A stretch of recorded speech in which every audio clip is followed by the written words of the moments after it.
بسم اللہ الرحمن الرحیم۔ حضرت ابو ہریرہ رضی اللہ تعالی عنہ سے روایت ہے کہ حضور اکرم صلی اللہ علیہ وسلم نے فرمایا کہ جہنم کی آگ 1000 سال تک جلائی گئی، یہاں تک کہ وہ جہنم کی آگ سرخ ہو گئی۔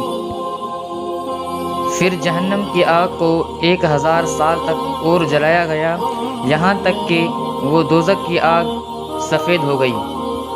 پھر جہنم کی آگ کو 1000 برس تک اور جلایا گیا اور اتنا اسے بھڑکایا گیا کہ دوزخ کی وہ آگ سیاہ ہو گئی۔